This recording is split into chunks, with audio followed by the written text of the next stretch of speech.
Bonsoir, chers internautes. Après un an d'exil volontaire en Afrique du Sud, Joseph Kabila Kabenge, ex-président de la République démocratique du Congo, après avoir annoncé son retour, a été aperçu en Goma selon certaines sources. Un retour politique controversé qui intervient dans un contexte de crise sécuritaire et qui ravive les tensions politiques.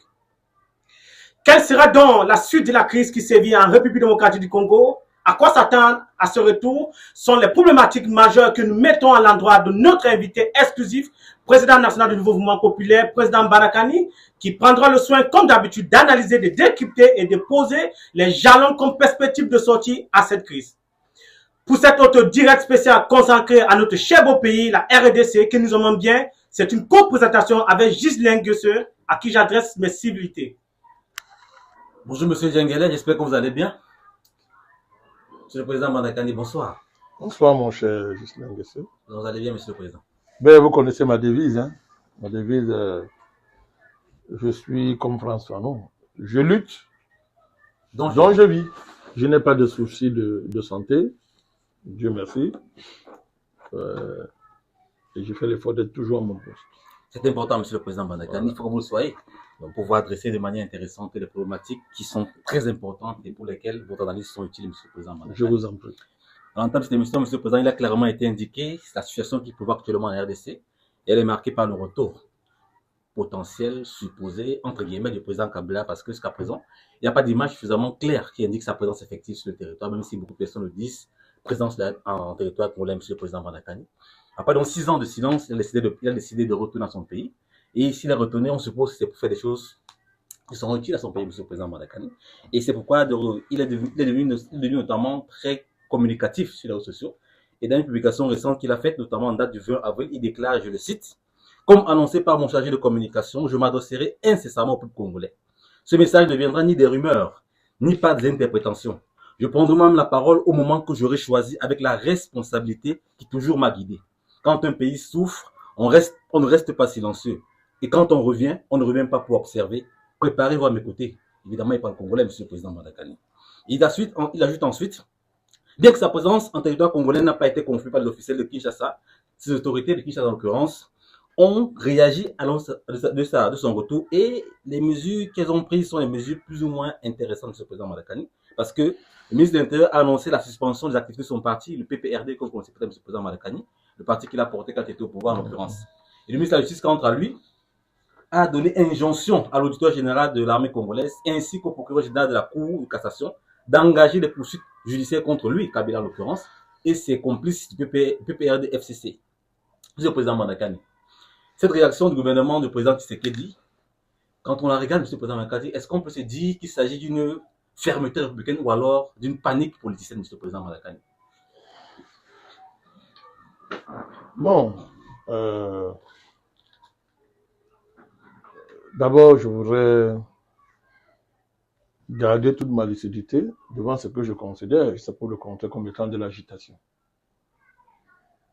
On est là devant le bluff, c'est même un buzz, puisque nous n'avons aucun élément probant, effectivement, concret qui nous montre qu'il était en Goma. Donc on a fait jusqu'à pour le contraire un buzz. Bon, c'est une forme de communication, hein, le buzz. Un président qui fait le buzz, un soi-disant président, ancien président, fait le buzz. Donc, un soi-disant, il était président, Monsieur le Président, pour moi, 18 ans de pouvoir. Pour moi, il y a longtemps qu'il a perdu toute la dignité présidentielle. Il y a longtemps. Par ses actions ou par... son comportement, il a trahi son pays. Il a trahi son pays, il a trahi le Congo, il lui a tout donné. Et c'est un mercenaire. C'est un mercenaire, il n'est pas moins qu'un voyou. Hein. Il le devient après son pouvoir ou il le devient après son pouvoir, Monsieur le Président? Après son pouvoir. Tout ce qu'il a eu à faire ces derniers temps, il montre qu'on a affaire à un voyou. Et c'est décevant parce que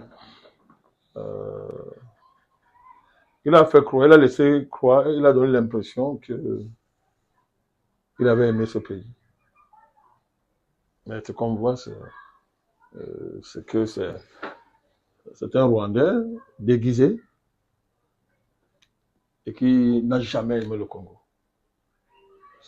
Congo, la RDC est pour lui un marchepied pour s'enrichir et sauvegarder un faux prestige d'ancien président charismatique. On dit qu'il est charismatique, il ne parle pas. Mais il peut même dire quoi de bon ce type-là. Vous parlez de faux prestige, monsieur le président. Il a un Faux prestige, mais qui oui. est du moins garanti par la Constitution de la République démocratique du Congo. Eh bien, il n'a plus droit à rien puisqu'il a trahi cette Constitution. Il a trahi le pays, il a trahi la Constitution. Mais cette trahison que vous dites, entre guillemets, n'est pas encore actée juridiquement, monsieur le président. Non, elle est actée politiquement, elle est actée concrètement. Il est établi aujourd'hui que M. Kabila, c'est un mercenaire, c'est un rebelle. Il soutient le M23. Ces dernières positions l'ont montré. Ces dernières positions l'ont montré. C'est l'évolution de la situation qui l'amène à s'agiter comme ça. Mais rappelez-vous, sa dernière sortie. Sa dernière sortie sur la question. Aujourd'hui, il prétend vouloir parler à la nation. À quelle nation veut-il parler? Quelle nation veut-il parler? Il n'a pas parlé lorsque les populations de Goma subissaient le martyre, les massacres perpétrés par ces milices. Sur le M23, c'est lui, avec son mentor, Paul Kagame, un criminel, un des plus grands criminels de l'histoire de l'humanité, M. Paul Kagame. Kagame n'a rien dit. Il se réjouissait même des massacres qui se passaient en Goma, en analysant la crise comme étant une affaire intérieure à la RDC, une crise démocratico-politique. Vous vous rappelez? Donc, on s'en souvient, monsieur le président. Voilà, il a trahi la RDC. Il a trahi la RDC. Il faut en tirer les conséquences. Donc le buzz qu'il fait là, trahit une panique, une agitation qui masque des réalités. C'est le président qui panique, lui ou le gouvernement congolais? Lui. C'est le comportement d'un désespéré qui ne sait pas quoi faire. Vous savez, on nous l'a présenté pendant longtemps comme quoi ces propagandistes disent quoi? Il est charismatique, il ne parle pas. Il est charismatique, il a voulu jouer. Il a entretenu un faux charisme présidentiel, ancien président de la RDC, pendant 18 ans, etc. Mais on a bien vu qu'il n'y avait rien là-dedans. Il n'y a rien là-dedans. Il n'est qu'un agent de Kagame. Un petit agent de Kagame. Mais pourquoi cette agitation du gouvernement congolais, dès qu'il avait été annoncé par son communicateur qu'il allait faire son retour, et on a vu une forme d'agitation du gouvernement congolais, il y a le ministre de la Justice, Moutamba, qui a directement donné les injonctions d'ouvrir une enquête, la restriction de son parti, la suspension de son parti par le ministre de l'Intérieur. Pourquoi cette coïncidence alors que Joseph Kabila Kabengue avait été annoncé comme de faire son retour et c'est un souci mais qu'il avait été aperçu? Si c'est qui n'est pas charismatique politiquement, qu'est-ce qui peut expliquer, Monsieur le Président, cette déflagration qui secoue la scène politique au sein du gouvernement congolais? Prenons garde. Prenons garde à ne pas tomber dans le piège tendu par ce mercenaire. Le piège, c'est quoi? C'est faire oublier qui il est. En créant un buzz qui va diluer la vérité qui est que il est co-massacreur de Congolais. Il est parmi les principaux instigateurs des massacres congolais, des massacres que subissent les populations en Goma ou à Bukavu. Pour ne parler que de ça. Le nord et le sud Kivu. Il veut masquer le fait qu'il est un des acteurs majeurs de cette aventure génocidaire, une des plus criminelles de l'histoire de l'humanité, l'une des plus honteuses de l'histoire de l'Afrique, à savoir que pendant 30 ans, l'Afrique a laissé massacrer près de 20 millions de Congolais pour le compte des Occidentaux, afin que les Occidentaux, dont les États-Unis, puissent piller les richesses de la RDC et que M. Kagame puisse se présenter en grand bâtisseur du Rwanda, qu'il a développé comme aucun président n'a fait en Afrique. Tout ça, c'était pour, mon cher Dingele, pour construire, créer des océans de sang. Prenez garde à ne pas tomber dans ce jeu. À vouloir dire, c'est une affaire politicienne, l'État congolais panique, c'est pas de ça qu'il s'agit. Kabila doit répondre de ses actes. C'est un criminel. Il doit répondre de ses actes. On ne conçoit pas qu'un ancien président se comporte ainsi. Donc, je voudrais d'abord préciser ça. C'est pas de ça qu'il s'agit. Nous ne sommes pas dans Laissons, je veux dire quoi, quand on cherche le buzz vise à tuer la réflexion des gens. Le buzz vise à ce que les gens cessent de réfléchir pour être buzzés. Mais quand on est baisé, on ne réfléchit pas. Le buzz. Nous devons éviter. Il va avoir la posture de l'opposant politique congolais qui serait martyrisé par le gouvernement. Ce n'est pas vrai. Ça ne sera jamais vrai. Parce que ce gouvernement n'a jamais paniqué. Pourtant, c'est ce qui est constant depuis des mois dans l'accusation de M. Kabila comme étant un des cerveaux de ce qui se passe à l'est de la RDC. Le président est constant, mais il n'a jamais pris les mesures qu'il a prises là. Jamais les a prises. Donc, c'est Kabila qui donne l'occasion qu'on déclenche des mesures qu'on aurait dû déclencher depuis. Et moi, je trouve que ces mesures ne sont même pas sévères. Moi, de mon point de vue, je trouve que on est encore en train de le caresser, de mon point de vue. Il mérite plus de sévérité que ça. Donc, le gouvernement ne panique pas. Le gouvernement, j'ai une situation que Kabila, apprenti rusé, qui apprend la ruse, n'est-ce pas, alors que des millions de Congolais sont tués, n'est-ce pas, mais il veut jouer la ruse parce que tout son problème, c'est de conserver ses richesses. Il est extrêmement riche parce qu'il a pillé le Congo durant son mandat, il a passé le temps à piller ce pays. Ce monsieur est extrêmement riche. Mais ça demandait au moins qu'il soit reconnaissant envers ce pays. Mais ce n'est pas le cas. Donc vraiment, ne donnons pas la moindre crédibilité à quelqu'un qui n'en mérite pas. C'est un vulgaire traître, comme son mentor Kagame. Il ne mérite pas mieux. Il n'a aucune considération qu'il puisse avoir. Donc moi, enfin, le gouvernement a commencé à prendre des mesures contre lui. Je pense qu'il faudrait être plus sévère, et utiliser toutes les ressources de la justice pour mettre ce monsieur hors d'état de nuire. Monsieur le Président Banakani, nous allons rester très proche de l'analyse dont vous venez de faire, en analysant les acteurs de la crise, Monsieur le Président Banakani, et en interrogeant l'annonce du retour de Joseph Kabila. On se rappelle que le Conseil de sécurité, dans l'une de ses résolutions, avait clairement indiqué que les rebelles du M23 et le gouvernement de Kagame étaient une forme de terrorisme, où le Rwanda avait été taxé de complice à ce mouvement du M23. Et dans la scène internationale, Monsieur le Président, si un groupe de rebelles est analysé de terroristes, ils sont disqualifiés de fait dans le plateau politique. Et si donc le M23 est reconnu terroriste, disqualifié de fait, si le Rwanda est reconnu comme un État qui soutient le terrorisme en République démocratique du Congo, est disqualifié de fait, tout en connaissant que le coordonnateur du mouvement AFC M23, c'est Koné Nanga, lui aussi qui est reconnu comme terroriste au Congo. Il y a des poursuites judiciaires contre lui, contre Koné Nanga. Monsieur le Président Banakani, est-ce que le président Kabila ne vient pas se positionner comme une forme de légitimation politique à la rébellion qui sévit à l'est du Congo? Quand on se rappelle que pour renverser Mobutu à l'époque, il y a eu un mouvement toujours très proche du pouvoir de Kigali qui avait fait de Kabila Père le porte-parole, toujours dans le sens de Congo-utiliser, si on veut dire comme ça, la rébellion. Est-ce que nous ne sommes pas dans le même chemin, Monsieur le Président Banakani? Non. Mais pourquoi non, Monsieur le Président? Respectons-nous, il faut qu'on se respecte quand nous parlons des affaires de notre continent. Cette liturgie onusienne, laissez ça à l'ONU. L'ONU est une organisation qui n'a pas honte d'avoir le sang sous ses mains.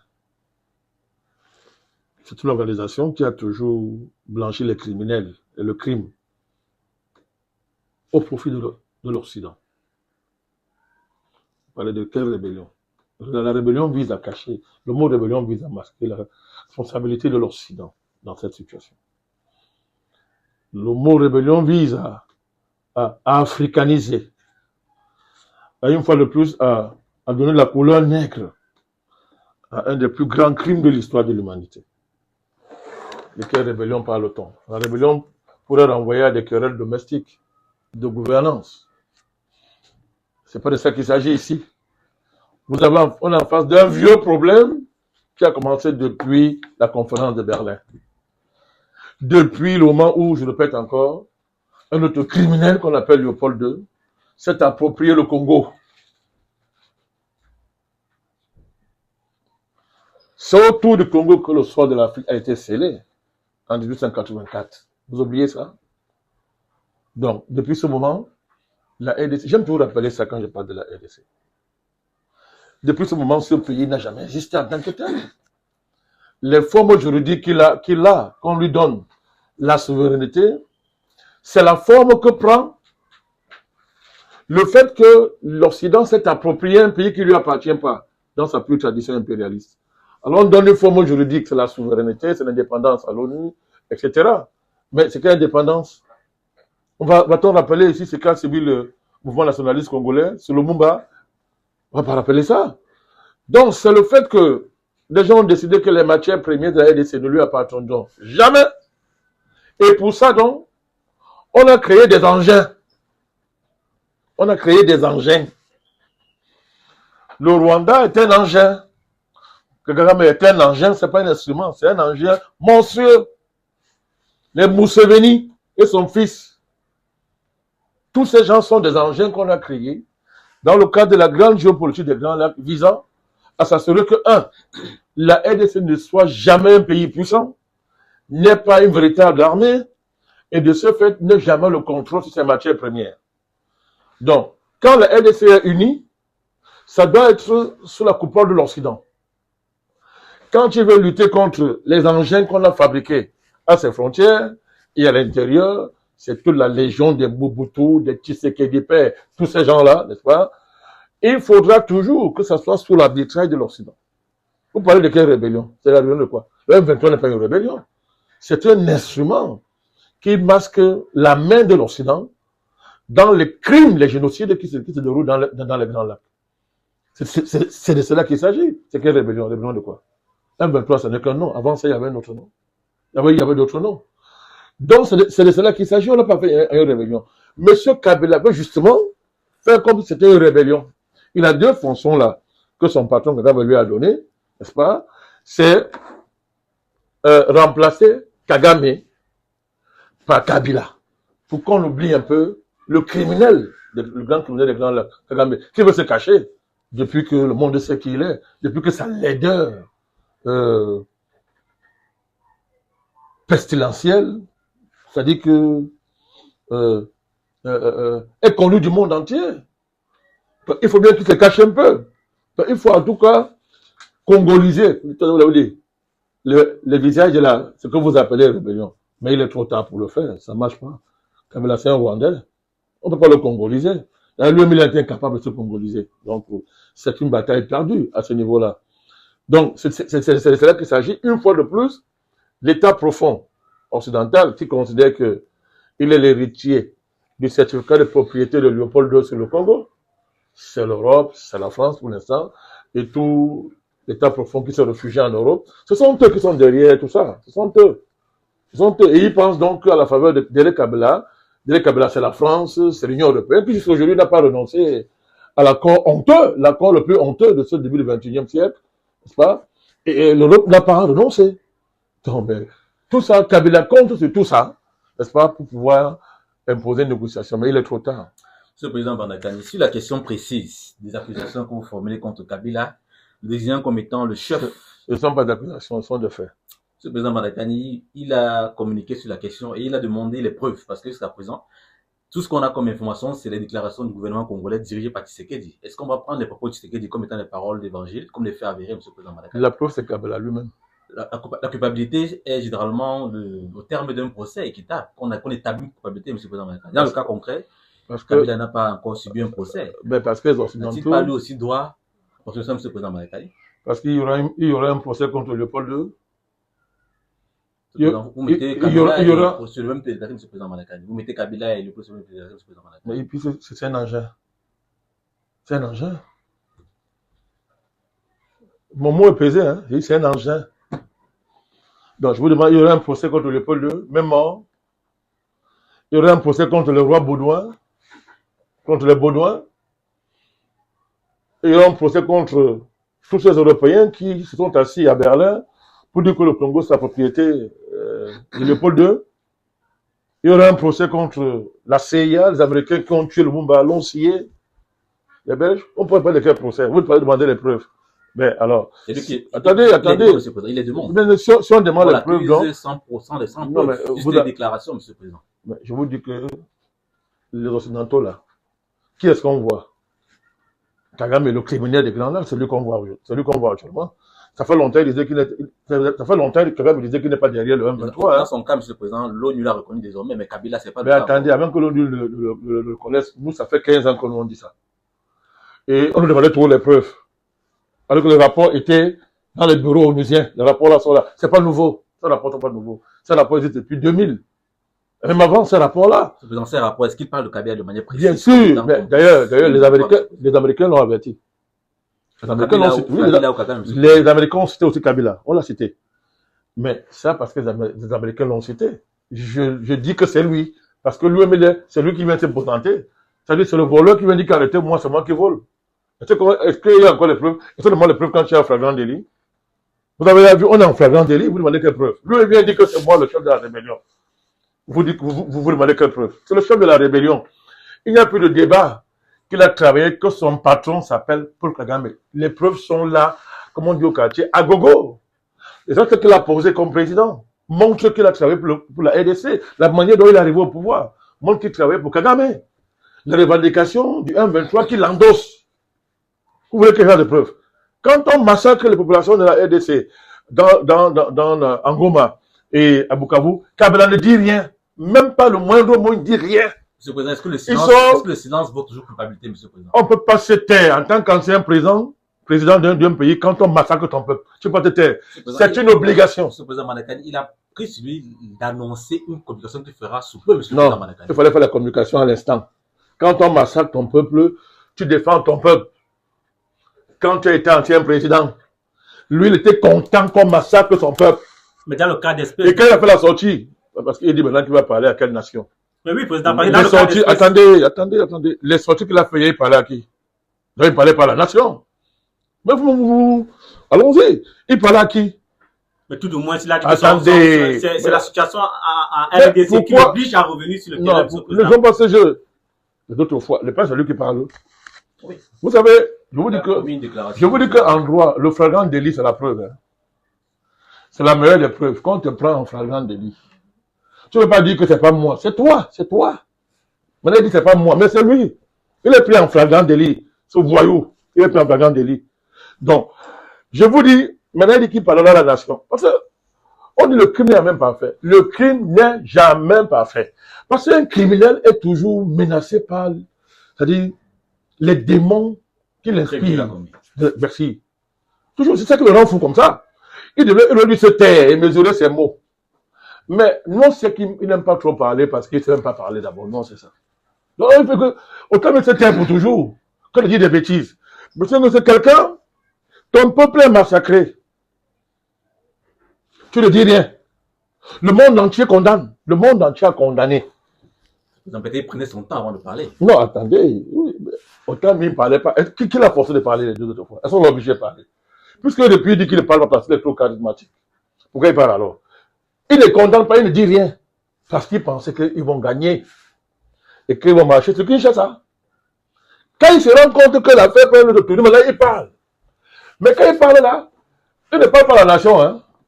Non, écoutez bien. Il s'adresse à qui, monsieur le président? Ben, allez lui demander. Plus il vient défendre Paul Kagame. Parce qu'on a fait l'émission ici, on a constaté ça ici. Il vient défendre Paul Kagame quand il sort. Voilà.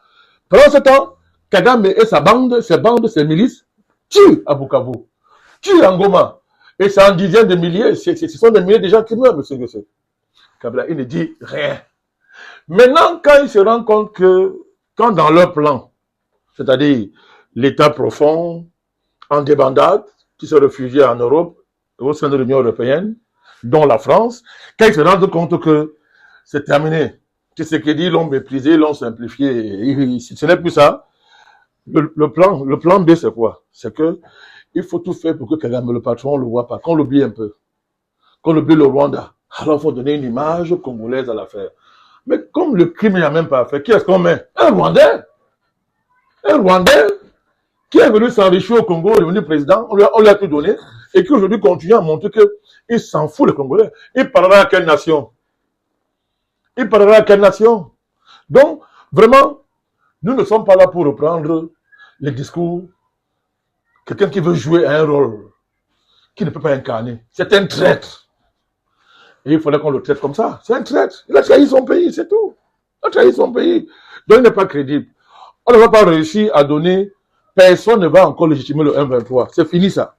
Personne ne va légitimer les miliciens, c'est fini. Que ce soit le processus de Nairobi ou de Luanda, les choses sont claires. À l'ONU, il y a eu plusieurs débats au Conseil de sécurité, les choses sont claires. Ils disent quoi, M. le Président? Les choses sont claires. On condamne le M23 et Kagame. Ils sont sanctionnés matin, midi, soir. On attend que M. Kabila interprète tout ça. Mais qu'est-ce que lui fait? Lui vient contredire les stations en disant que non, c'est pas ça. Le problème, c'est que non, moi, je suis un opposant, c'est la démocratie, c'est la gouvernance. Voilà. Monsieur le Président, voilà ce à quoi il veut revenir cette affaire. Pour relancer, j'aimerais repréciser la pensée que vous avez développée en lisant la fin du tweet de Tshisekedi, de Joseph Kabila, je vais dire. Il dit, en enrichissant, en indiquant que le problème c'est Tshisekedi, la solution aussi c'est Tshisekedi. Qu'il parte, le peuple congolais mérite mieux. Monsieur le Président, il dit le peuple congolais mérite mieux. Quelle analyse faites-vous? Le mieux dont il parle, c'est lui, Monsieur le Président. Non, c'est plus profond que ça. Vous savez, quand des traîtres comme ça commencent, au lieu d'aller se cacher, pour qu'on les oublie, ils veulent se faire voir parce qu'ils sont obligés de jouer un rôle. C'est pas, eux-mêmes se mettent, c'est-à-dire, j'ai dit tout à l'heure, ils donnent les chaînes pour qu'on les arrête, quoi. C'est-à-dire, ils donnent les chaînes pour que on enchaîne leurs propres mains.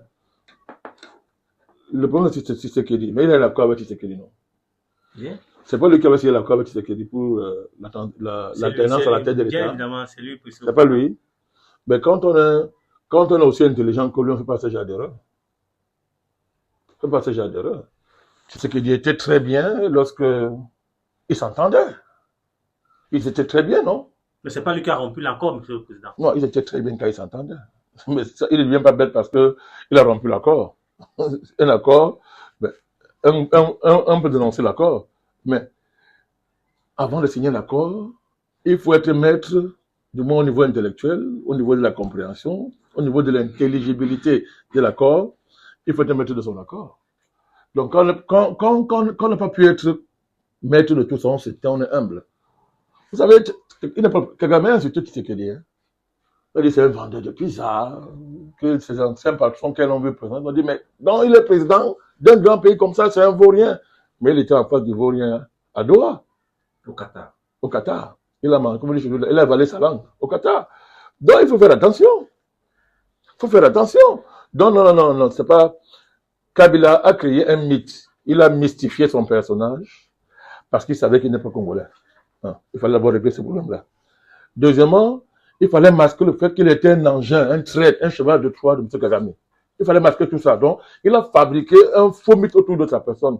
Mais c'est comme une bulle. C'est une bulle. Puis tu guilles, perce ça et puis ça se dégonfle. Il va se dégonfler bientôt. Donc, c'est pas une affaire ça montre simplement et ça conforte ce que je vous ai dit. Son rôle, c'est de protéger les vrais patrons, les vrais donneurs d'ordre qui sont derrière, les Occidentaux, dont lui n'est qu'un cheval de Troie. Donc, c'est de leur protéger et de donner l'impression qu'on a affaire à une crise intérieure. Pour négocier. Et quand on va négocier, la scène qu'on va venir s'asseoir, toute la racaille, toute la bande va venir s'asseoir pour distraire les gens, perdre le temps dans ce pays. Voilà. Comme ils font depuis très longtemps. C'est la pure diversion. C'est la pure diversion, Monsieur le Président. Nous étonnons que c'est la pure diversion, mais j'aimerais que nous restions un peu dans l'état des lieux. Parce que quand même, le président Kabila Kabenge a un parti politique qui avait annoncé son retour politique, bien qu'ils ont été suspendus dernièrement. Et ils ont beaucoup de partisans qui sont très proches aussi du parti politique de Koné Nangaa, de la plateforme dont Koné Nangaa est le coordinateur. Même sur le président Banakani, on ne va pas nier qu'une frange de population soutient l'ancien président, Monsieur le Président. Quel sera donc le poids politique à l'interne si c'est que il y a un mouvement violent à l'égard du président Kabila? Quel sera donc le poids politique? Est-ce que ça va pas virer vers une forme de fragilisation de la société congolaise, M. le Président? Bon, le débat, c'est de savoir s'il a les partisans. C'est ça le débat. Donc, il a les partisans. C'est ça le débat. Hitler avait des partisans. Mais ses partisans sont aussi des citoyens de la République du Congo. Hitler était populaire en Allemagne à l'époque. Vous pouvez prendre que son cas. Vous connaissez combien de criminels dans ce monde qui ont été des populaires, extrêmement populaires, des politiciens, tous ces gens qui sont arrivés au pouvoir, auréolés d'une immense popularité. Mais le climat social au Congo est très affaibli, M. le Président. Qui en réalité ne sont qu'à l'image de ceux qui les soutiennent. Vous appelez quoi partisans? Qui appelez-vous partisans? C'est militants, c'est sympathisants. Mais quand Lumumba luttait pour l'indépendance de ce pays, il y avait plein d'anti-lumumbistes. Parmi lesquels était Tshisekedi, le père du président actuel. Qui avait appelé Lumumba crapaud. Moi, je vous pose une question. L'histoire a tranché en faveur de qui? Lumumba, évidemment. Il ne s'agit pas de comptabiliser les partisans. On parle d'une nation. On parle de sa souveraineté. On parle de l'Afrique, de l'impact de la situation en RDC dans les Grands Lacs sur l'Afrique. On parle de ça. Ce n'est pas une affaire de compter des partisans. Ce n'est pas les partisans. Ce sont des fans, ce sont des partisans. Ils savent même de quoi est-ce qu'il s'agit. Comme dans tous les pays africains, vous avez en RDC des gens qui pensent que leur région passe avant la nation. Des gens qui pensent que leur tribu passe avant la nation. Des gens qui ont été clientélisés justement par cette politique des Grands Lacs, n'est-ce pas, depuis Léopold II jusqu'à présent. Mais il y a une grande clientèle politique que ce truc-là produit, mon cher Diengele. C'est une affaire qui mobilise des milliards, des centaines de milliards. On partage, on crée une clientèle. Hein? Vous avez appelé un triste nom là, triste comme ça, Corneille Nangaa. Ce monsieur-là, son problème c'est quoi? Il parle en termes de mine personnelle. C'est comme arracher sa mine. Et il ose dire au Congolais que non, c'est moi qui l'ai mis là, je vais l'enlever. Vous voyez le vide qu'il représente. Vous prononcez le nom comme ça, c'est Corneille Nangaa. Mais est-ce que ce nom-là encore mérite qu'on le prononce? Ce sont les acteurs de la crise, monsieur. Il a suffi, non. La crise non, je suis d'accord, mais il a suffi seulement montrer qu'il est, c'est-à-dire, c'est un accident. Comme vous l'avez oublié, Corneille Nangaa. C'est une honte. C'est moi qui l'ai fait, je veux le détruire. Mais donc tu l'as fait sans savoir ce que tu faisais. Si on prend, c'est le premier mot.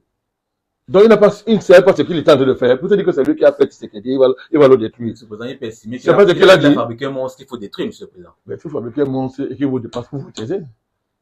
Vous vous taisez. Il n'a rien fabriqué du tout. Ça fait partie de cette engeance de vipères que le système qui tient la RDC et qui a décidé de faire de ce pays une colonie éternelle, a fabriqué beaucoup de Corneille Nangaa. Il y a de l'argent pour ça. Quand les Américains pillent les mines, ils partagent à quelques élites qu'on a sélectionnées sur le tas. On donne ici 1, 2, 3, et puis ces gens-là, n'est-ce pas, c'est comme les musiciens. Vous savez que vous connaissez la fascination que les stars exercent sur les populations, sur les foules, non? Effectivement. Alors, les gens qui sont fanatisés par des stars, hein, ce sont les partisans des stars. Ils sont leurs fans. Mais est-ce qu'ils savent ce que valent leurs stars? Pas toujours, en tout cas. Ils ne savent même pas que c'est une relation émotionnelle et sentimentale. Donc, marquée par l'aveuglement, totalement l'aveuglement total. Mais il suffit un matin quand on dit, mais voilà votre star, ils ne savent plus quoi faire. Quand ils voient la réalité. C'est la même chose en politique en RDC. La même chose. Nous savons tous qu'il n'y a pas de classe politique en RDC. Est-ce qu'il y a encore un débat là-dessus? Nous le savons. Il n'y a pas. Depuis la mort de Lumumba, toute l'histoire de la politique de la RDC, ça a été comme partout en Afrique, de tuer le patriotisme, de tuer les patriotes et de faire émerger des vauriens, des coquilles vides qu'on va stipendier, n'est-ce pas, et qui vont venir faire le théâtre sur la scène. C'est cela qu'il s'agit. Vous me parlez des partisans. C'est une clientèle. Alors, de ce point de vue, Kabila a sa clientèle. Mais, c'est fini. L'histoire a tourné. M. Diengele, M. Nguesio, l'histoire a tourné. L'histoire a tourné, c'est tout. Notez, M. le Président Madagascar. L'histoire a tourné et le vrai visage de ce monsieur est dehors. Il ne vaut rien. Et notez, M. le Président Il Madagascar. ne vaut rien. Kabila ne vaut absolument rien du tout. C'est vous qui dites, M. le Président Je Madagascar. ne le dis pas, c'est un fait. Ces militants, non, ne partagent pas cette opinion, M. le Président. C'est une affaire des militants. Ce n'est pas une affaire des militants. S'il a les militants en RDC, ça montre ce qui valent ces militants. Je vous dis que, est-ce que vous ne pouvez pas être président d'un pays pendant 18 ans. 18 ans. Vous vous comportez comme ça. Vous savez que vous sentez même que C'est un faux président. C'est-à-dire qu'il n'a aucune dignité, aucune hauteur.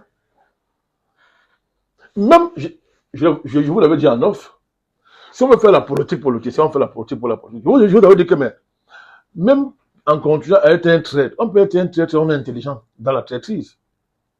Il y a des traîtres très intelligents là, qui trahissent bien, c'est-à-dire ils trahissent, ils masquent leur jeu, le temps de voir, il n'est plus là. Mais voilà un traître même bête.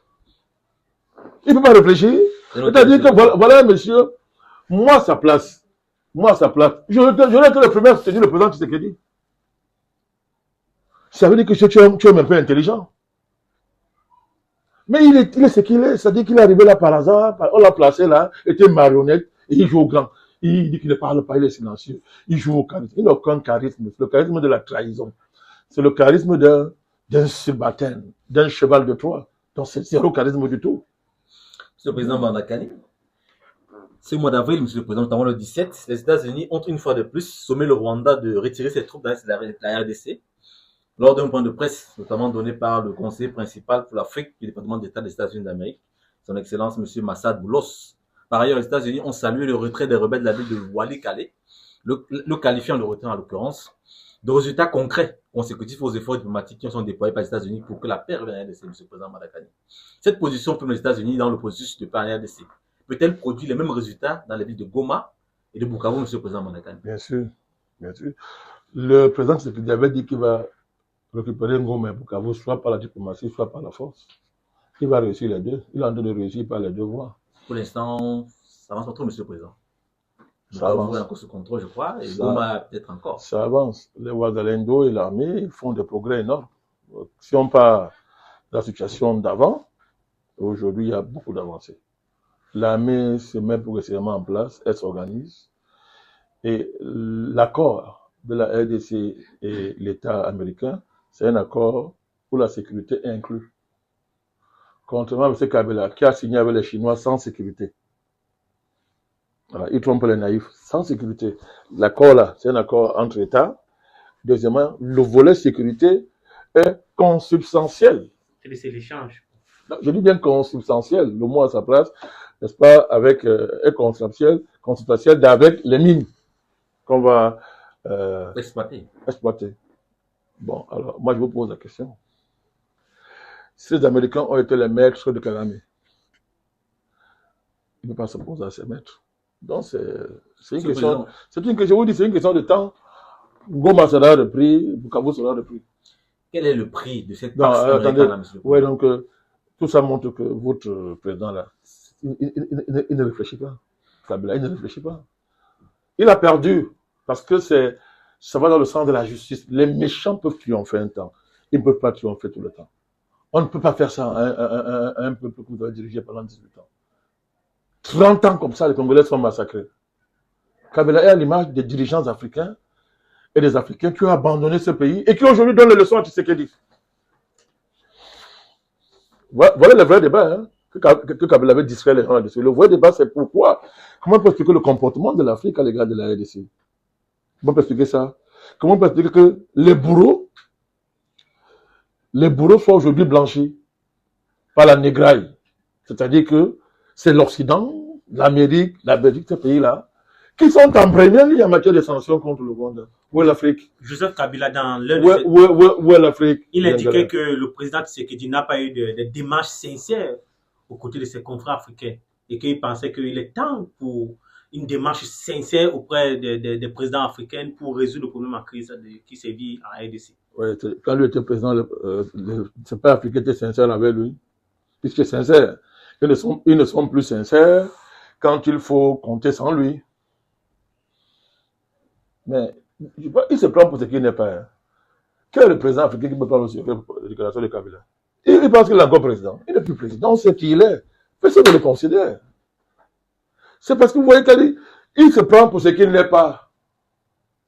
Et au lieu de se cacher, plus il va avancer, plus son vide va apparaître aux gens.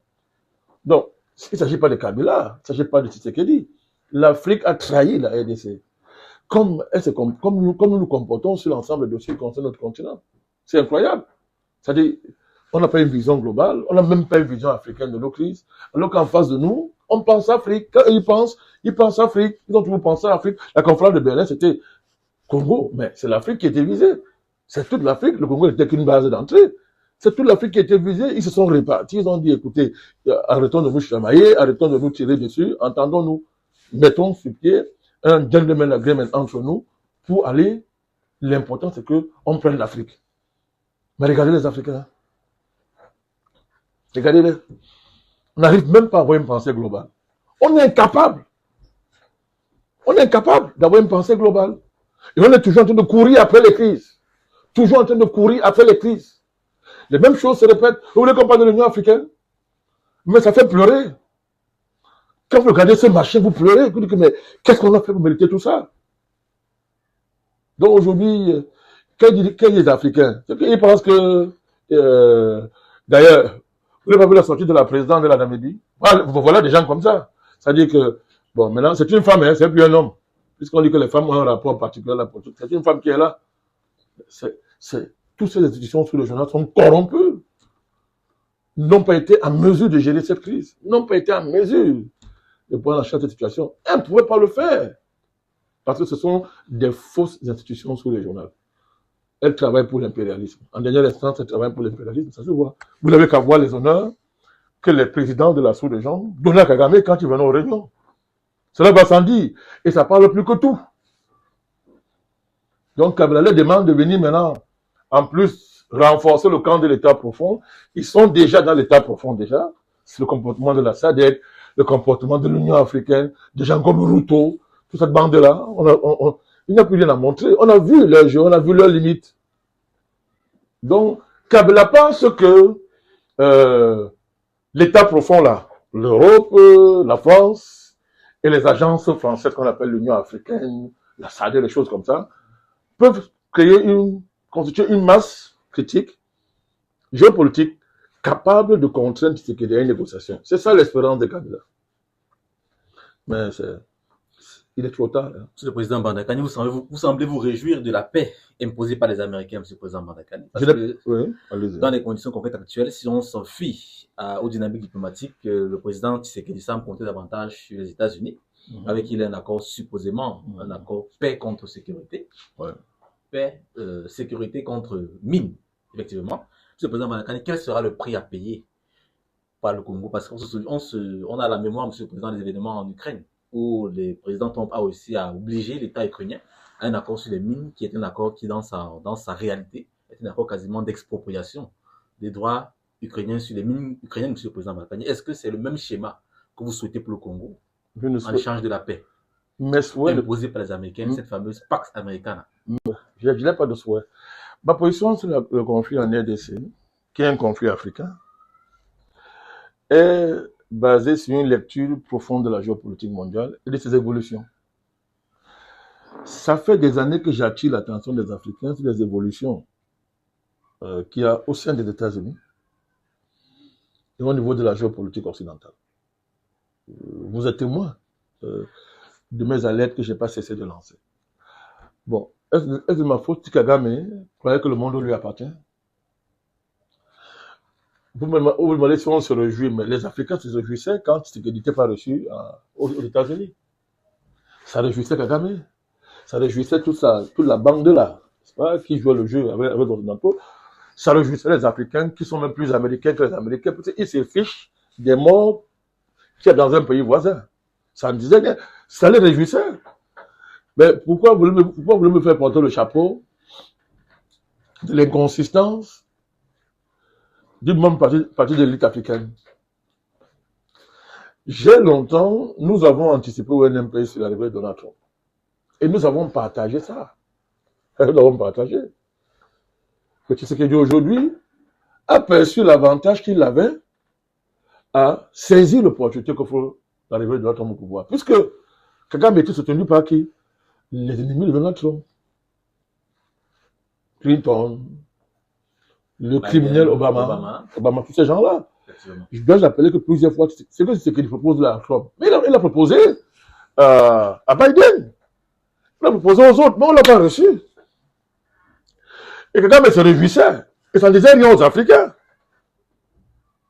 Maintenant, Dieu a écouté les pleurs de ce pays. Comme les Africains s'en fichent des pleurs de leurs frères, Dieu a écouté les pleurs de la RDC. Et Dieu n'est pas comme vous, les Africains. Dieu s'en fout. Il prend qui il veut pour régler un problème. Alors, si Trump peut empêcher qu'on continue à massacrer les Congolais, mais votre problème, c'est quoi? Moi, je m'en réjouis. Je m'en réjouis. Donc, c'est pas une affaire de dire que je préfère, je me réjouis. Trump est différent de Biden. Il est différent des autres. Trump, ce n'est pas... Trump lutte contre ces gens-là. Au risque de sa vie. Deuxièmement, Trump a des positions en matière de politique internationale qui nous arrangent, nous. De manière objective. Ça nous arrange. Nous. Donc, c'est tout ça. Donc, il y a cette convergence qui fait que toute la dynamique mondiale que Donald Trump porte objectivement en matière d'évolution géopolitique, les Africains ne pouvaient pas être indifférents à ça. Mais ils l'ont été. Malgré nos cris, ils l'ont été. Donc, moi, j'aurais préféré que Tshisekedi s'allie aux Russes. Mais ça, c'est une position sentimentale. Là, c'est même pas la géopolitique, c'est le sentiment. Mais ça n'a rien à voir. Il a fait ce choix, il assume. Moi, je comprends ça. Ça me paraît logique. Dans le contexte des Grands Lacs, ça me paraît logique. Donc, moi, je n'ai pas... c'est pas une affaire de sentiment ou pas. Alors, les Américains font la paix en RDC parce que les Africains ont démissionné. Ils ont abandonné leurs frères. C'est de cela qu'il s'agit. Et il faut éviter ça à l'avenir. Ça ne devrait plus se répéter. C'est pour ça que nous ne cessons pas d'appeler à une lecture globale des problèmes africains. Les problèmes nationaux sont des problèmes continentaux, on ne pourrait pas dire globaux. Et les problèmes du continent sont les problèmes nationaux. Qu'est-ce qu'on va faire pour que les Africains comprennent ça? Tant que vous refusez de comprendre ça, les Américains viendront, les Occidentaux viendront toujours habituer nos conflits. Donc là, pour l'instant, ce grand pays va reprendre au fur et à mesure sa souveraineté. Je ne dis pas que la reprise est là. Non, pas du tout. Non. Mais vous vouliez que Kagame continue à tuer les Congolais? Certainement pas, monsieur. Vous vouliez qu'il continue à jouer, à se vanter dans le monde d'être un grand dirigeant, alors qu'il n'est qu'un criminel, un assassin? Vous voulez qu'on fasse quoi? Là, c'est une avancée. C'est une grande avancée en RDC. J'ose croire que ce partenariat géopolitique et géoéconomique va permettre à la RDC d'avoir une armée, une véritable armée qui soit à la hauteur de la grandeur de son territoire. C'est la base. Et deuxièmement, que la RDC retrouve sa place dans les Grands Lacs. Parce que la vocation naturelle de la RDC, ce n'est pas d'être déstabilisé par le Rwanda, ni l'Ouganda, c'est le contraire. C'est la RDC qui doit servir, qui doit être le leader dans cette région-là. Au moins que que la hiérarchie naturelle des choses soit reconnue. C'est qu'elle a fait ça que la RDC est colonisée par le Rwanda. Ça a un sens, ça? Ou bien par Museveni et son fils, qui volent l'or à la RDC, ils volent l'or pour aller s'enrichir en termes de milliards de dollars. C'est la RDC, c'est le pillard en RDC qui a construit Kigali. Et ce qu'on nous a vendu comme étant le miracle rwandais qui n'existe même pas, pour les gens sous-informés. C'était qu'un transit pour aller enrichir l'Occident. Mais ça, là, c'est tolérable, ça. C'est tolérable qu'on tue 20 millions de Congolais. Donc, il y a une dynamique qui va arrêter ça. Il y a une dynamique qui va permettre de respirer. Et si les Africains sont sérieux, enfin qu'ils reprennent main dans le dossier, mais là, dans un sens, comment on dit ça, dans un sens panafricaniste, au sens d'affirmer, n'est-ce pas, la vision africaine, d'affirmer la souveraineté africaine. J'espère qu'ils seront à cette hauteur. Mais sinon, ayant abandonné la RDC, je n'ai pas le droit d'insulter la RDC qui se débrouille comme il peut pour essayer de sortir sa tête de l'eau. Je n'ai pas le droit de les insulter parce que nous, on ne peut rien faire. On ne veut rien faire. Regardez le comportement de M. Sassou Nguesso. Regardez. Au Congo-Brazzaville. Bon, demain, il viendra rire, tu sais ce qu'il dit. Qu'est-ce qu'il a fait concrètement? Il viendra rire. Il était avec Kagame. Comme si on fait ça dans son pays, il peut accepter. Il a joué, comme il est un grand crocodile, n'est-ce pas, de l'espace de l'Afrique centrale. Et pour lui, il s'est mis à rire, il signe des accords avec Kagame, ils ont des accords sur la terre, etc. Autrement dit, il voulait sa part du pillage. Il voulait sa part. Alors, maintenant, il viendra rire avec les Congolais, mais eux, ils n'auront pas oublié. C'est ça qui est notre problème. C'est ça, mon cher Gisèle. C'est ça. Et l'autre rôle, c'est d'appeler à cette émancipation géopolitique de l'Afrique. Et c'est pas compliqué. Il faut simplement que les gens se donnent le temps nécessaire pour travailler à ça. Il faut que nous ayons une vision globale de nos problèmes. Est-ce que nous, on essaye de faire? Moi, je ne suis pas de la RDC en tant que, s'il faut réfléchir de manière biologique. Moi, je ne suis pas congolais. Mais pourquoi cette affaire m'enflamme comme ça? Parce que j'ai une vision globale des problèmes de l'Afrique. Je sais qu'aucun pays africain ne s'en sortira tant que d'autres ne s'en sortent pas. Il ne faut pas rêver. Aucun pays africain s'en sortira seul. Aucun. Et il est irresponsable de laisser un grand pays comme ça, un si grand pays de l'Afrique centrale, nous laisser comment les Africains ont fait la main. C'est comme ça montre vraiment l'état d'aliénation géopolitique du continent africain, au niveau de certaines élites, au niveau de certains présidents. Président Banakani, nous allons un peu rester sur l'annonce de cet accord entre les États-Unis et la République démocratique du Congo qui a fait couler beaucoup d'encre, Monsieur le Président. Le clergé catholique a privilégié une solution interne où il dénonçait cet accord avec la société civile, qui dénonçait cet accord en s'appuyant sur la question qui revient, le prix à payer du Congo pour recevoir la sécurité militaire américaine, pour résoudre un problème que l'Église catholique considère un problème interne. Nous disons donc, Monsieur le Président Banakani, nous voulons mettre à votre endroit ce problème qui revient toujours sur le prix à payer concernant cet accord. Est-ce que pour mettre la paix en République démocratique du Congo, il faut automatiquement, si on peut dire comme ça, donner à vif prix les richesses du pays à l'échange d'une sécurité militaire? Enfin, si on reste dans le cadre de l'analyse du clergé catholique et des membres de la société civile. Premièrement, le clergé catholique est incompétent. Elle fait dans le mercenariat. Elle est indigne de ses apparences religieuses. Mais ils ont tout au moins voyagé pour les États-Unis pour étudier cet accord. Ils avaient été annoncés à Washington, Monsieur le Président. Ils sont allés saboter. Ils sont allés pour saboter.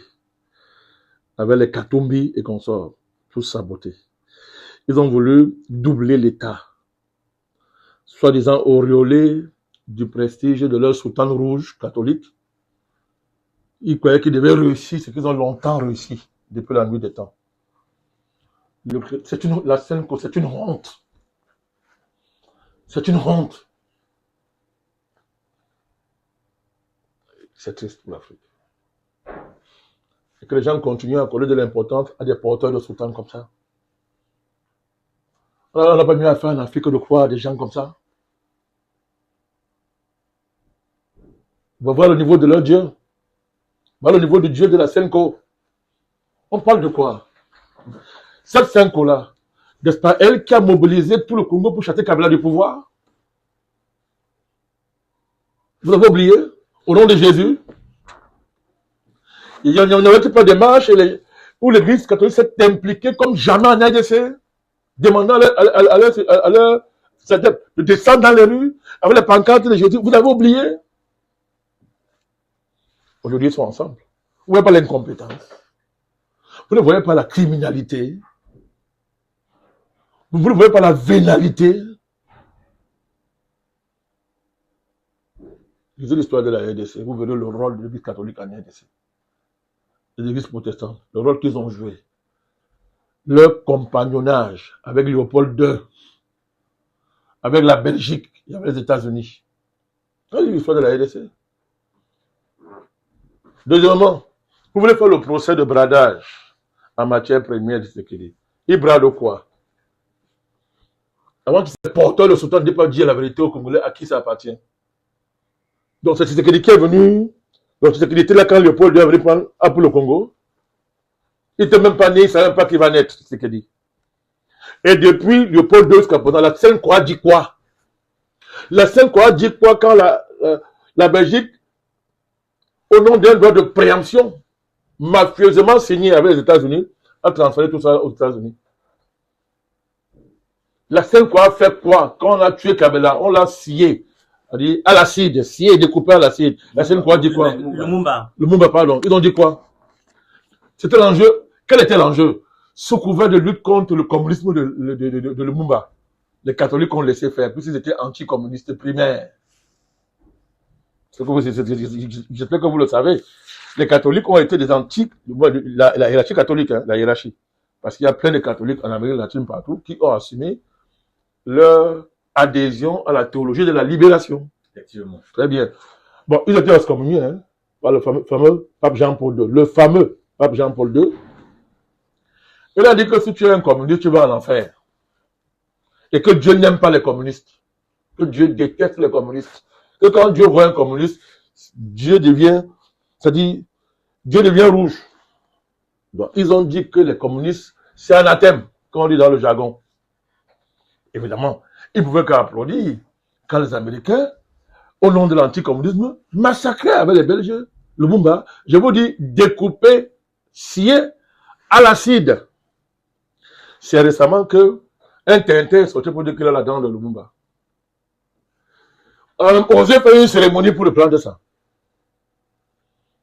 On a osé. Elle a été organisée, M. le Président, par le président actuel, Tshisekedi en l'occurrence, M. le Président. Mais vous savez que je n'ai jamais été un soutien de Tshisekedi, non? Vous le savez, non? Je le soutiens là pour l'intérêt de l'Afrique, l'intérêt du pays, c'est tout. J'ai toujours été, j'ai jamais été un pro Tshisekedi. Ça, au moins, c'est connu. Mais c'est pas ça le débat aujourd'hui, c'est pas ça l'enjeu. C'est lui le président. Mais il est président héritier du parti politique de son père. Et quand on connaît le rôle historique de son père, il a hérité de ce parti politique. Il a évolué. Il a évolué dans la vie. Et quand les gens évoluent, je prends acte. Il a évolué. Pour devenir comme ce président patriote. Oui, il est. De fait, il est. De fait, il est patriote. Parce qu'aujourd'hui, il a décidé de rompre avec ses anciens amis. Et il a assumé. Il a échappé au moins 10 coups d'État, vous le savez, non? Au moins 10 coups d'État, hein? Au moins.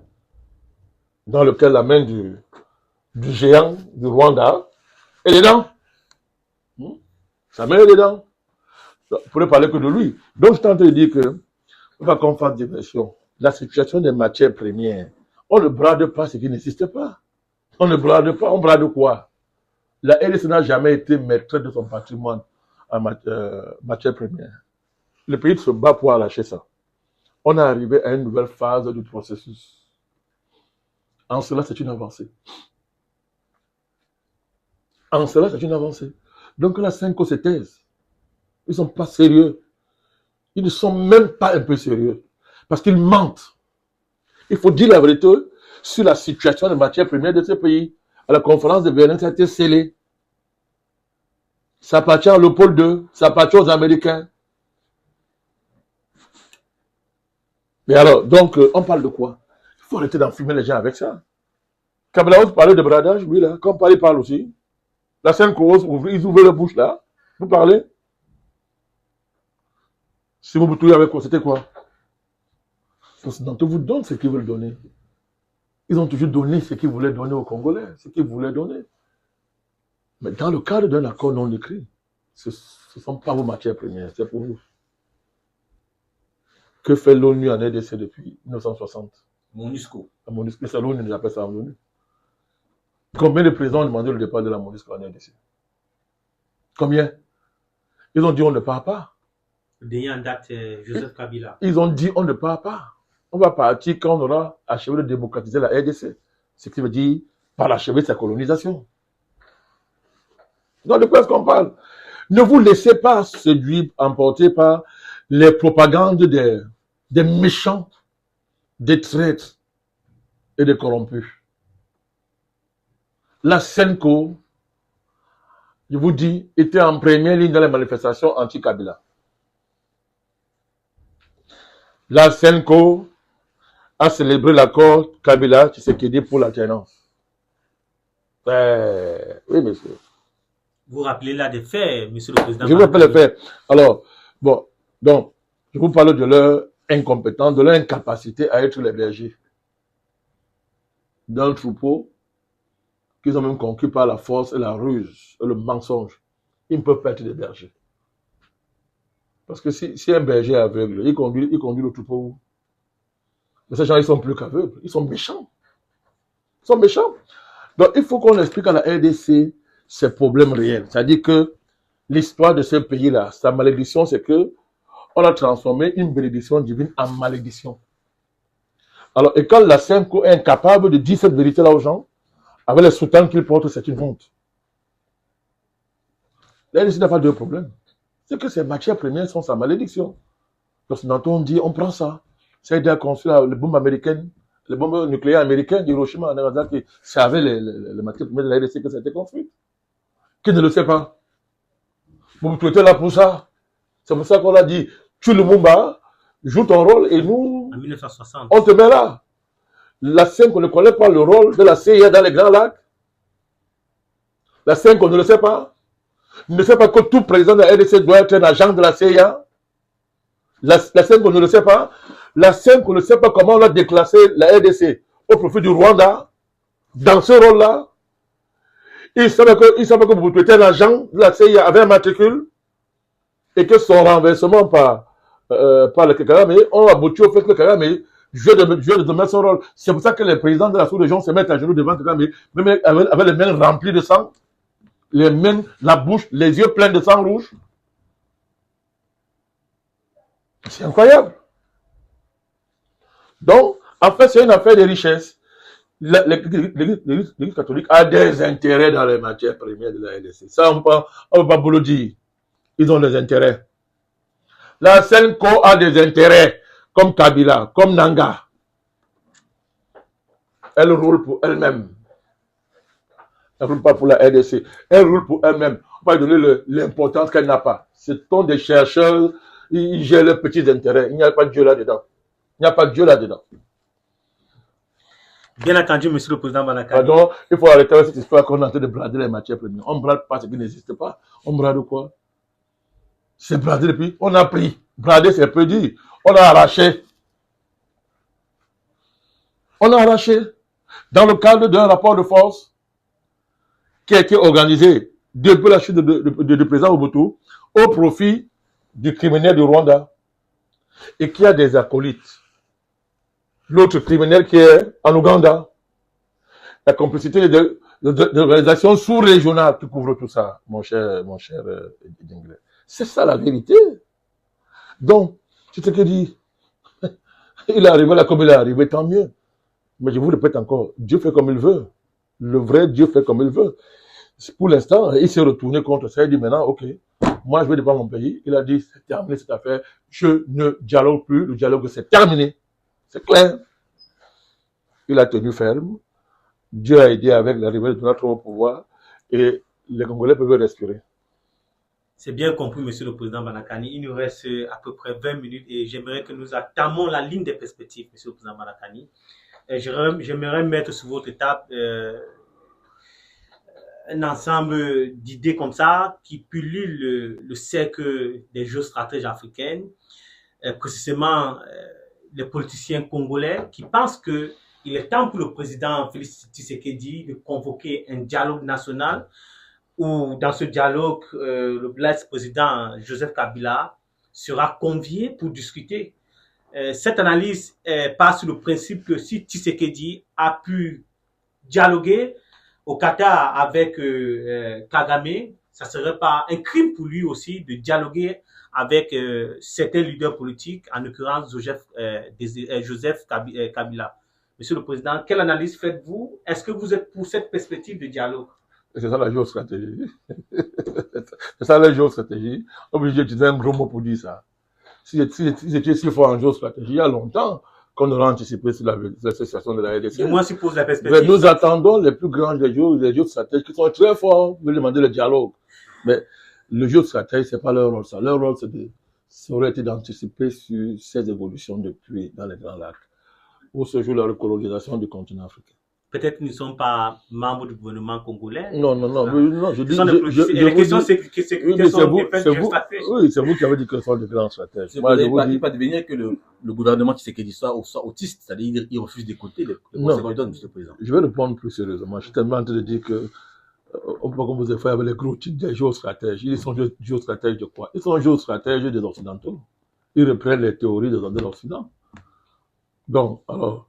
Quand on a dit ça maintenant, comme on parle de perspective, on va être plus sérieux. Je ne suis pas en principe opposé à une discussion Kabila, c'est qu'il dit. Ça me gêne encore. Mais si on veut être sérieux, moi, je pense que si vous parlez avec lui, c'est pour organiser sa disparition du jeu politique. Je répète, si on doit parler avec ce monsieur-là, ce triste individu-là, c'est pour organiser sa disparition du jeu politique. Ok. Mais pas pour qu'il vienne se pavaner en politique. Qu'il vienne montrer sa tronche là, il faut jouer au grand. Il n'est pas grand, c'est un traître. Donc, quand on parle de perspective du dialogue, c'est quoi? C'est pour reconstituer une classe politique avec les Katumbi. Mais je vous demande, les Katumbi, les Fayoulou. J'ai gagné pour le compte de qui? Un petit Français. Je pose la question. Quelle était leur attitude devant la situation de leur pays? Oh, Fayoulou a essayé de l'acheter, mais sur le tas, il a essayé, sur le tas. Mais, donc, c'est qu'il va parler avec Katumbi. Quelqu'un qui est allé aux États-Unis pour demander, pour faire tout pour que l'accord échoue. C'est incroyable. On a une pensée un peu pour la population de Ngoma, de Bukavu. Est-ce que quand ils font toutes les affaires là, ils pensent à l'intérêt aux populations? Est-ce qu'ils ont une certaine idée de leur pays? Au-delà des réseaux, des lobbies auxquels ils appartiennent? Moi, je n'ai pas un problème avec le dialogue. Moi, je n'ai aucun problème avec ça, mais je dis, quelle perspective? Si ce qu'il dit, s'est battu dans un contexte que nous connaissons tous, avec les Congolais qui ont été fidèles à leur pays, les Ouazalendo, et la partie de l'armée qui a eu un peu de dignité. Pendant qu'il le faisait, quel était le comportement de vos politiciens là? Quel était le comportement? J'ai appelé ça. Kabila, tout le monde entier a vu qui il est. Katumbi, on a vu. La montre. Ils ont tous montré qu'ils ne sont pas des Congolais. Fayoulou, on a vu que son intérêt personnel passe avant l'intérêt du pays, on a vu. Il a voulu se l'acheter, là, il essaie de se l'acheter, mais il est trop tard, on a vu le visage. Donc, les choses sont claires. Oui, dialoguer, mais que le dialogue débouche, que tous les Rwandais infiltrés dans l'armée soient chassés. Je dis chassés. Qu'ils rentrent au Rwanda. Il n'y a pas de Congolais dans l'armée du Rwanda. Montrez-moi au Congo, au Rwanda, des généraux congolais, des colonels congolais. Montrez-moi. Donc, s'il y a, moi, je pense, qu'on dialogue, oui, mais qu'on fixe le but du dialogue. Le but du dialogue, ce n'est pas de réhabiliter Kabila. Et qu'est-ce qu'on fait avec ce monsieur-là? Le but du dialogue, ce n'est pas de réhabiliter les Fayoulou. Ou bien les Katumbi. Parce que Fayoulou, il faut lui remettre son pouvoir qu'on a volé. J'espère que vous l'entendez parler tous les jours. Si, monsieur le président Mandakani. Voilà, donc lui, il faut lui remettre son pouvoir. J'ai gagné les élections. Monsieur le président Mandakani, il y a une question que je voudrais vous poser, monsieur le président Mandakani. Vous indiquez que le dialogue, s'il est organisé, il devrait déboucher sur l'exclusion de Kabila. Un dialogue a un sens. Un dialogue, c'est pour un but précis. Moi, je vous qui parlez du dialogue. Vos stratèges là, est-ce qu'ils ont donné les buts et les objectifs de ce dialogue? Oui, pour le retour à la paix, pour le retour à la paix. Ça veut dire quoi? C'est un mot creux, ça ne veut rien dire. Ça veut dire quoi? Pour le retour à quelle paix? Qui menace la paix? On les connaît. Vous demandez de dialoguer pour réhabiliter ceux qui menacent la paix?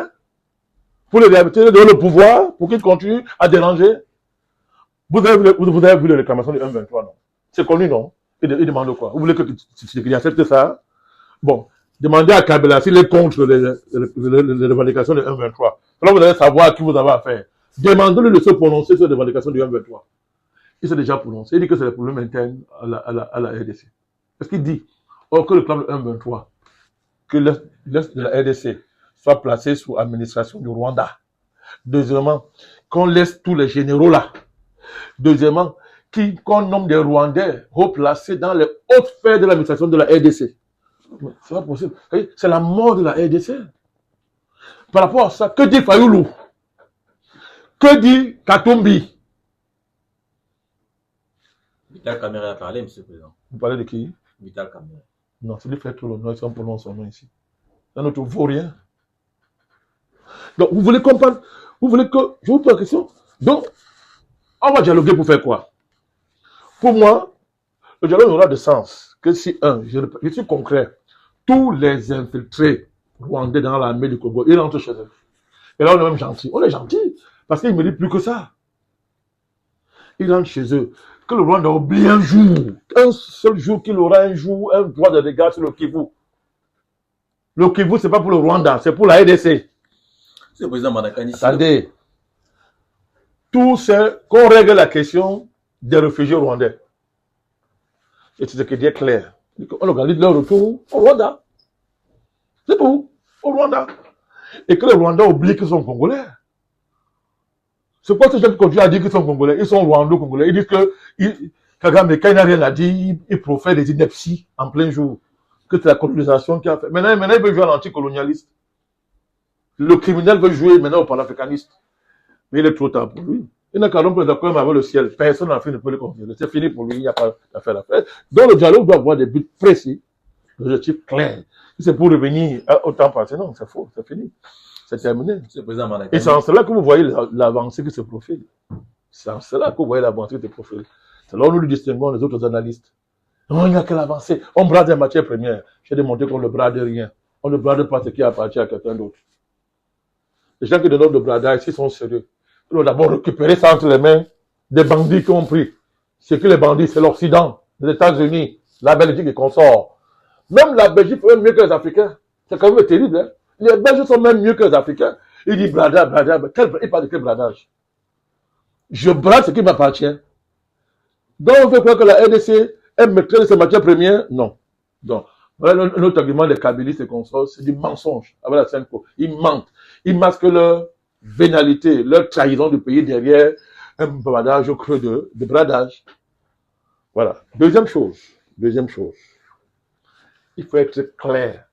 Les gens comme les Camérés, tous ces gens-là, les faux Congolais là, qui sont demandés, ils rentrent chez eux.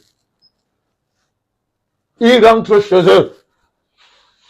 On les chasse tous de l'armée. On les enlève. C'est pas leur pays, ils n'ont aucun droit là-bas. C'est quoi? Ça vient d'où que, c'est ce que l'affaire, c'est que Kagame pense qu'il peut avoir des militaires dans l'armée du Congo. C'est que l'affaire, ça. De quoi est-ce qu'on parle? Ils rentrent chez eux. Deuxièmement, les frontières là doivent être reconnues comme telles. Il n'y a pas on négocie rien. Il n'y a même pas un espace de terre au Kivu là, à l'est là. À donner. Je dis le moindre, c'est le moindre, il n'y a pas. Je dis rien à donner. Au Rwanda? Au Rwanda. Rien. Je suis d'accord qu'on lève un mur. Il faut construire le mur là. On limite Donald Trump alors. Je dis qu'il faut construire le mur. Peut-être que ça va amener les Hutus à changer de mentalité. Les Tutsis, pardon, à changer de mentalité. C'est incroyable. Je voudrais vous rappeler que ce que Dieu a proposé à Kagame. Une coopération assez poussée. Généreuse en tout cas. Très généreuse, M. Nguesso. On peut partager. L'homme le plus puissant d'Afrique a refusé. Il a refusé. Il faut l'appeler ça. Parce que pour lui, il était en terrain conquis.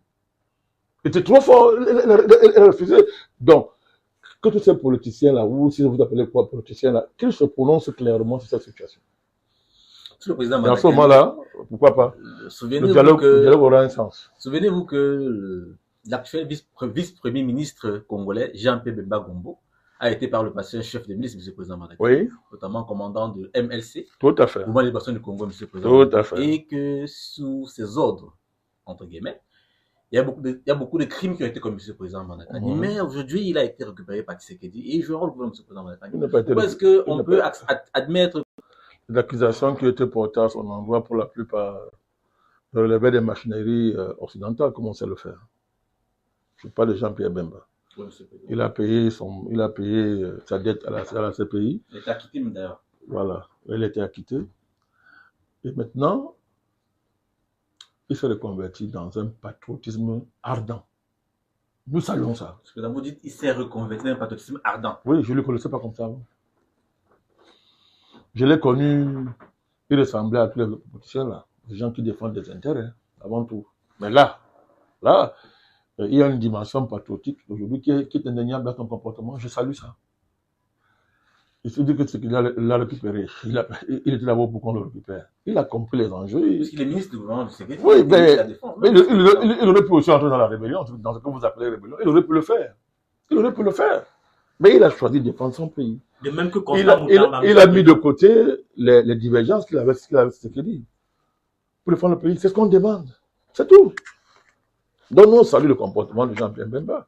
Nous saluons son attitude. Et aujourd'hui, j'ai du respect pour lui, en espérant qu'il ne changera pas demain. De même que Constant Moutama, Monsieur le Président, qui était un opposant très farouche et qui était à Tshisekedi, qui était même aux élections présidentielles de 2023, mais aujourd'hui, il est le ministre de la Justice, garde des Sceaux, ministre d'État. Bon. Donc, on ne peut pas évacuer juste d'une main comme ça une reconversion de Kabila, même de Koné Nanga, c'est possible, Monsieur le Président. Au moment là où les intérêts, si les intérêts... Je dis, le cas de Kabila est spécifique. Je vais vous dire pourquoi. C'est un Rwandais. Pourquoi vous voulez jouer, pourquoi vous voulez jouer à ce jeu-là? C'est un Rwandais qui rentre chez lui. Il a été président 18 ans. On peut lui dire que bon, ok, ça va, on peut le faire que bien, rentre avec ça chez toi. Surtout que la loi le confère le statut de sénateur à vie. C'est une loi, on peut défaire la loi. C'est quoi, sénateur à vie? Ça veut dire quoi? Il me dit ça. Moi, j'étais pour ça avant. Hein. Moi, j'étais pour ça. Vous savez qu'avant, j'étais pro Kabila, non? Avant, moi, j'ai défendu Kabila devant les pro-Tshisekedi quand il venait d'arriver au pouvoir. Je leur ai dit, oui, il y a un accord qui est signé entre vous, ben, assumez. Il faut respecter ça. J'ai dit ça, j'étais en point de vue aux Tshisekidistes. Vous le savez, non? Vous savez ça. À l'époque, Tshisekedi était dans des errements pas possibles. Il errait, pas possible. Il jouait il était dans son occidentalisme primaire, là. Bon. Kabila franchit la ligne rouge. Il y a des erreurs quand on est en politique qu'on ne fait pas. Ce sont des erreurs qui ne vous pardonnent pas. Vous ne pouvez pas, alors que votre pays est attaqué, votre pays... Mais attendez, monsieur, c'est le Rwanda qui a attaqué le Congo. Il est président, il était ancien président de quoi? Du Rwanda ou du Congo? De la RDC en tout cas. Il a été président de la RDC ou bien du Rwanda? De la RDC, monsieur le président. Mais c'est incroyable. Mais je ne sais pas, il s'est comporté comment? Vous mettez sur le même pied votre pays, soi-disant, et un pays étranger qui vous attaque? Il faut comprendre ce que je suis en train de vous dire. Pour l'ancien président, c'est impardonnable. Donc pour moi, il n'est même plus sénateur à vie. Il n'est plus, pour moi, il faut l'enlever. Il ne me dit même pas ça. C'est un voyou. Il est moins qu'un voyou. Il était président. Il dirigeait qui avant? Les Rwandais ou les Congolais? Les Congolais, monsieur le président. Mais alors? Le monde entier reconnaît qu'il y a... Même quelqu'un mais enfant a reconnu que c'est lui. Hein? Il a longtemps nié, il a reconnu que c'est lui. Mais Kabila, lui, il continue. Même avec Kagame, de nier cette vérité. Son cas est spécifique. Et je le répète encore, c'est un Rwandais. Donc on ne peut pas le mélanger avec les autres. Le reste, tout est permis, tout est possible. Les gens peuvent se le convertir, je suis d'accord avec ça. Mais on va juger par les actes. Bemba pose des actes. Kabila aussi pose des actes. Au profit de qui? On sait. Voilà. Katumbi pose les actes. Au profit de qui? On sait. Fayulu pose les actes. Au profit de qui? On sait. Ne parlez pas de Cameroun. C'est un jouisseur, c'est tout. Un bon vivant, c'est un jouisseur. Alors que nous voulons conclure cette édition spéciale que le nouveau mouvement populaire dans ses plateformes numériques, notamment dans le réseau social X, a consacré ce direct à la République démocratique du Congo, un pays frère du Cameroun que le président Banakani a toujours porté dans la lutte dans le mouvement panafricaniste. Monsieur le Président, il avait été annoncé durant l'émission d'aujourd'hui concernant la RDC que les États-Unis ont réitéré encore la volonté de frapper le Rwanda en les sommant de retirer les troupes et d'arrêter de soutenir le M23. L'annonce de Kabila au Congo, on va vous dire, Monsieur le Président, à quoi s'attendre, quelle est la suite de la crise? J'avais dit au début de la crise, vous vous rappelez, la RDC ne tombera pas. On est où? La RDC est debout, Monsieur le Président. Si Kabila ne se ressaisit pas, il finira très mal. Je répète, s'il ne se ressaisit pas, il finira très mal. Très, très mal. S'il peut se ressaisir. Donc, vous demandez quoi? L'accord est déjà signé. Hein? L'accord est signé. Hein? L'accord est signé. Hein? L'accord est signé. Bon, je vais vous démontrer en quoi cet accord-là est important et une bonne chose. On peut le dans l'émission. Mes démonstrations sont très courtes et logiques. Ok. Vous écoutez, monsieur le président. Pourquoi la Senko? Pourquoi Katumbi? Pourquoi Kagame? Pourquoi Kabila? Les Fayulu ont tout fait pour que les Américains ne signent pas l'accord avec la RDC. Parce que l'accord était à leurs yeux un bradage. Ah bon? À leurs yeux. À leurs yeux. Oui. Et quand ils prennent les mines là, ils mettent dans leur poche, c'est quoi? C'est préférable selon eux que l'argent de la mine profite aux Congolais qu'aux Américains, M. le Président. Mais qu'est-ce qu'ils disaient aux Américains quand ils allaient les voir? C'était que de laisser, c'est un bradage? Non, non. Ne signez pas avec lui, signez avec nous. Vous voulez que, non. Voilà ce qu'ils disent aux Américains. Ne signez pas avec lui, signez avec nous. Vous croyez que Kabila, Katoum et cette bande-là, ils allaient, eux, à la place, ils allaient faire quoi? C'est parce qu'ils savaient que cet accord-là va mettre fin à leur commerce qu'ils ont tout fait pour le saboter. Alors, quand vous regardez cet accord, il n'est pas encore signé. Donc, comme il n'est pas encore signé, nous considérons que tout ce qui est dit à l'intérieur n'est pas encore officiel. Mais il est déjà signé. Ayons le document. Signé. Quand on écoute, M. le Président, on a l'impression que cet accord, c'est une sorte d'assurance vie pour le Congo, M. le Président. Non. Il ne s'agit pas d'assurance vie. Il s'agit de mettre fin. Du Congo, du régime Kabila. Il s'agit de mettre fin à la colonisation de la RDC par le Rwanda, agissant pour le compte de l'État profond américain, l'État profond occidental. C'est simple que ça. Voilà. Donc, je vous ai démontré qu'il n'y a pas de bradage. Donc, pour qu'il y ait bradage, il faut que ça appartienne d'abord à la RDC. Ce n'est pas le cas. Et que ceux qui au bradage sont des menteurs, travaillent pour le compte, sont les employés de l'État profond. Lorsque lever les enchères, blanchir l'État profond dans les crimes. Comme aujourd'hui, vous voyez, la Belgique s'est blanchie. L'Amérique s'est totalement blanchie. Effectivement. On a laissé Kagame, le géant de la de Rwanda, seul coupable de tous les crimes. Tu as compris. Et ça ne nous gêne pas, il va assumer. Ça ne donne même pas, il va assumer. Donc, les Katoum, ils font le travail. On lève les enchères pour le compte des parrains occidentaux et puis le pays vient négocier en position de faiblesse et par derrière, on le fait les commissions. C'est ça. On va on va te trouver une place dans l'accord. Tu vas jouer un rôle, tu deviens multimilliardaire et tu dis que tu fais la politique comme il faut arrêter ça. Par exemple, pour conclure l'émission. Il faut arrêter ça. Donc, tous les arguments qui sont là sont des mensonges. C'est ce qu'il dit à mon soutien, 100%. Je le soutiens. Et notez, M. le Président Manakani. Et comme nous le soutenons, il va réussir. Il réussira, M. le Président. C'est ce que vous avez dit. Oui. En tout cas, vous avez cette fois, M. le Président, et vous l'investissez dans le président Tshisekedi, dans l'espoir qu'effectivement il réussisse. Les Congolais, M. le Président, continuent encore à subir le martyr. On prie que, véritablement, dans un délai très court, il puisse, n'est-ce pas, être exempt de tous ces crimes qui subissent M. le Président Manakani. C'est ces mots que nous arrivons au thème de cette émission, nouvelle édition de notre émission, face à l'actualité, M. le Président Manakani. On vous dit merci. Parce que vous avez pris votre temps pour être au chevet de la RDC, à l'effet d'apporter des analyses pertinentes et des clarifications utiles à la compréhension de la situation. C'est un privilège que vous faites chaque fois. Et nous en sommes conscients, M. le Président Manakani. Nous voulons aussi dire merci à toute l'équipe de production du NMP qui chaque jour s'active à l'effet de poser des émissions avec qualité optimale d'image et de retransmission. On vous l'a dit merci pour cette évoquée constante. Et enfin, nous terminons en disant merci aux internautes du NMP qui chaque jour se donnent la peine d'être attentifs et attentionnés pour suivre nos émissions de l'entièreté. On prend rendez-vous à la prochaine édition qui certainement sera programmée dans quelques jours. Merci, c'est sérieux.